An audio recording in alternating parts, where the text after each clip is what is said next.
بسم الله الرحمن الرحیم. السلام علیکم ورحمۃ اللہ وبرکاتہ. خوږو کتونکو نن به موږ پر کامیابی باندې غږو چې هغه موټیویشنل سپیکر ټوني رابنز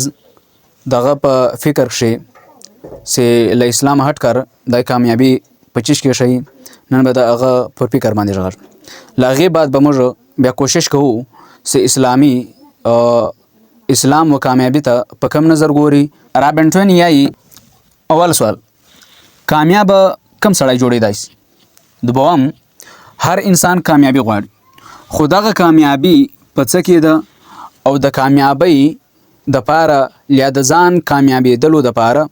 کم څه کول پکار دي؟ دا وایي کامیابی په قسمت باندې نه ده. په قسمت باندې کامیابی نه ده. کچیره په قسمت کامیابی وای دا مهنتي خلک به مخته نه تل، یعنی دا ویل غواړي چې کامیابی په مهنت کول ده. لکه زموږ خلک سی بار وایي قسمت به منو، قسمت به مداسي، قسمت به مداسي. دغه سي هم نه ده. د عمل هم لږ دخل پکې شته، عمل هم پکې ضروری دی. خدای وایي چې د قسمت هیڅ کار نشته پکې، چې کم مهنت کوي هغه خلک به کامیابی. بیا دا وایي کامیابی چې کومه ده چې سوچ او فیصله او عمل وي دغه به کامیابی. د دې په باره کې بیا دا یو مثال ورکړي. مثال داسې ورکړي دا وایي چې یو سټوډنټس دی، یو طالب علم دی، یو طالب دی، هغه په امتحان کې پیل سو. سیدای په امتحان کې پیل سو نو دا سبق پرې شو، دا سکول پرې شو، مدرسه پرې شو، لیا یو کاروباري دی، لیا یو بل داسې انسان دی چې هغه د کامیابی پر ځان بو د کامیابی چې هغه د کامیابی پر خوا ځان بوتل غواړي خو دای را ناکام سو، دای را پیل سو. اوس دای په دا کاروبار تجارت لیا په سکول لیا په چش کې نو دای ژاته هغه کار په هغه خوا پریږد نو دای ز نسم کامیاب دی، نو دای اصل ناکامی ده. خو یو بل طالب علم دی، لیا طالب دی، لیا سټوډنټ دی، لیا یو کاروباري انسان دی چې هغه کله په یو مرحله کې را پیل سي. دا یعنی کار کول غواړي، تجارت کول غواړي، لیا تجارت کوي خو په تجارت په منځ کې د نقصان وکي، دای ځان پاسول غواړي خو پیل سي. اوس دغه انسان راولیار سي دا خپل طریقه بدله کی نه کې لپیل کېدلو له نقصان کولو بعد دغه کاروبار لیا خپل پړای، لیا خپل مطالعه، لیا خپل عمل پرېږ، بلکې دای راولیار سي لپیلیدا له نقصان بعد په کاروبار کې، په مطالعه شي، په سبق شي دای تبدیلی راولي. دای دا وایي چې ما دا کومه طریقه باندې سبق ویلو، لیا ما سبق ورښودلو، لیا خو ما کاروبار کولو، زما دا طریقه غلطه و. او دای راولیار سي طریقه بدله کی نو دای ورته یای چې دا انسان سکم دا طالب علم ولیا کاروباري شخدا وډریده او دا شای پرې شودلو، خپل مسلسل کوشش پرې شودلو نو دا بل دا ناکام دی. دا بل کامیاب ځکه دی لپیلیدلو سره سره دای طریقه بدله کی، کوشش بدله کی، دا الزام پر دا لګی چې زما ناکام ځکه سپم په کاروبار کې، لیا په تعلیم کې، لیا په علم کې زما دا طریقه غلطه و، زه په صحیح طریقه لګیانم. لدی وجه ځکه دای ودغه تیای یی دغه کامیاب طالب علم لیا کاروباري سړی. بل خبر دا ټوني رابنز وایي چې ویره سي کومه ده؟ ویره د کامیابی لټولو ځخه غټ دشمن دی. که پتا کې ویره ده چې زه به دا کار څنګه شروع کوم او کوم نقصان وکړ، زه به سبق څنګه شروع کوم عمر مې زیاتې، زه به تعلیم څنګه کوم خو بیا ټیم دی، زه به تعلیم څنګه کوم زه غریب یم، زه به کاروبار څنګه شروع کوم زما خو هیڅ هم نشته، زه به څنګه ژغاړم زه خو غریب یم. نو که دغه ویره په دا سړی کې وي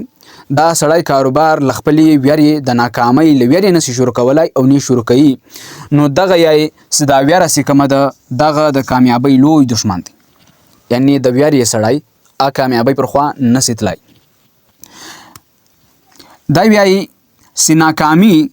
اصل دغه ده چې ته له ناکامۍ ځاړه راشي. دا وایي ته ناکامه کېدلی حالته سي چې کله ته له ناکامۍ ډه راشي. ته سبق په دا نه وایي چې پیل بس، ته مطالعه لیا یو خبره، لیا یو تقریر، لیا یو خلکو په مخ کې غږېدا په دا نه کې څه غلط بس. ته یو کاروبار په دا نه شروع کوې چې نقصان به واخلم، نقصان به وچات کم، ته د دنیا بل داسې کوشش په دا نه کې څه غلط بس. نو د دې وجې دا وایي چې له ناکامۍ ځاډه راځي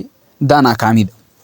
بلکې له ناکامۍ به نه ډه راځي او په مخ به قدم اخلي. که ناکام سپی طریقه بدلوه نو بیا د کامیابۍ پر خوا تللی شي. دای د کامیابۍ تعریف کی دای وایي ټوني رابنز وایي چې کامیابی په پیسه کې نه ده، زموږ د خلکو یا د عام انسانانو دا سوچ دی چې ډېرې پیسې وګټم او ډېر اکاونټونه جوړ کړم او پیسې په بینګو کې کښېږدم زه به کامیاب دا یې صرف په روپیو باندې کامیاب ته نه ته به کامیاب په څه شي هغه در شي کامیابي صرف په پیسو کې نه ده چې له تاسو د روپۍ ډېرې حلال حرام ودته نه ګورې بس روپۍ پنډه کوې او ډېروې نو دغه کامیابي نه ده دا وایي که پیسه ښه کافي د سره خو صحت نه وي ناروغه یې په زندګي کې د آرام سکون نه وي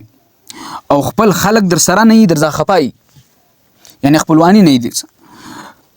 نو دغه کامیابي نه ده ټویني رابن دا وایي چې که پیسه وي صحت سکون او خپل خلک او کامیابي نو دغه کامیابي نه ده صرف پیسه کامیابي نه ده اصل کامیابي دا وایي چې پیسه هم وي د سره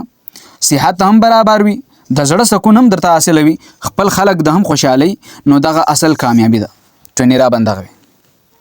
اوس که کم سړی زندگی بدلول غواړي چې زه خو غریب یم له غریبته آبادۍ لزم له جهالته علم لزم له درواغو رښتیاو لزم له خیانته امانتو لزم بې عزتۍ څخه د عزت ژمن لزم او زه ځان کامیابول غواړم که کوم سړی دا خواهش لري نو هغه به څه کوي دغه دپاره دا وایي یا خو به دا فیصلې صحیح کړي ډراج به نه چې زه خو دا دکان خلاصوم بیا خو غریبه شم که نقصان وکړ زه یو کاروبار شروع کوم که نقصان وکړ زه علم شروع کوم او که پیل سپم او که نه زده کېده زه به قرآن څنګه شروع کوم ما خو به زده کېږم نه نو دا یې نه فیصله به دا وکړي مضبوطه فیصله صرف د ارادې ولې نه مضبوطه فیصله به وکړي دوم نمبر به دا پازیټیو سوچ لري مثبت سوچ ورته وایي صحیح سوچ ورته وایي لکه اوس موږ خلک سوچونه کوي د بدیو په باره کې بیا به داسې راسه وکړي زه به داسې ورسره وکړم که دا راته ویل زه به دا ورته کله پلان کوي خوا به دې راپیدا سو بیا دا جواب کړم دا مال به دې له ساتم بیا به کوتي یې کړم بیا به یعنی دغه سوچ غلط سوچ دی د بل د پښو ختلو سوچ دی نو دا پازیټیو سوچ نه دی دا مثبت سوچ نه دی نو دا تا کامیابی له نسی بوتلای او که تاسې وایئ دا کامیابی له موږ بوتلای سي پښتنو تر اوسه پورې څورې هم بدۍ کړي دي څو کامیابه سوي تاسو خو دا زموږ په خپل کام کې راوشئ چې کم سړی ډېرې بدۍ کړي دي تاسې نن سبا رزلټ وګورئ نو هغه ډېر ناکامه دی هغه ډېر غریب دی هغه ډېر خوار دی هغه د خلکو ډېر ته نظر دی هغه چې کله مړ سي یا ښه دی چې مړ سو نو فیصلې او به صحیح کوي او سوچ به د مثبت وي صحیح سوچ به دی عملی اقدام به کوي داسې نه چې دا به هم کوم ها به هم کوم دغه کار به کوم هغه کار به کوم دا ښه کار شروع کړی وی داسې مه کړي وی نه عمل به شروع کوي بس که ته یو کاروبار سټارټول غواړې ته یې بیا له یو ریړۍ ځای شروع کړه ته یې له 3-4 زرو شروع کړه وړوکی سوداګري شروع ولاړ سي بیا پسې مخکې ولاړ سي نو دغه نمونه چې کم کار که علم دی که تعلیم دی که تجارت دی که هم هر یو شی دی ته شروع کول غواړې تا مثبت سوچ پر دا وکړه چې نن زابا زه په ځان کې تبدیلي راوستل غواړم له ناکامۍ کامیابۍ لزم که د علم په لیول دی که د کردار په لیول دی که د خوی په لیول دی له ناکامۍ د کامیابۍ پر خوا بیا پر خپله زندګي په خپل ګورئ نو ته به عمل شروع کړې له سهاره ځاخ دا سوچ که بیګه کړی دی له سهاره عمل شروع کړه بله خبر نو دغه ناکامي به له منځه باسي که چیرې په علم کښې په زده کړه کښې د عزت زندګۍ غوښتلو کښې او په د کاروبار کولو کښې ته یاره ناکامه رایې مثال یو کاروبار د شروع کړی نقصان وکړه ته یې پرېږده مه ته به طریقه بدله کړي عمل به نه پرېږدې عمل به جاري ساتې خو طریقه به بدله کړي بله ویډیو کښې انشاءالله د په اسلامي نظر سره و کامیابي ته اسلام په کم نظر ګوري نو بله ویډیو به انشاءالله پر دا وي تر بلې ویډیو پورې د خدای په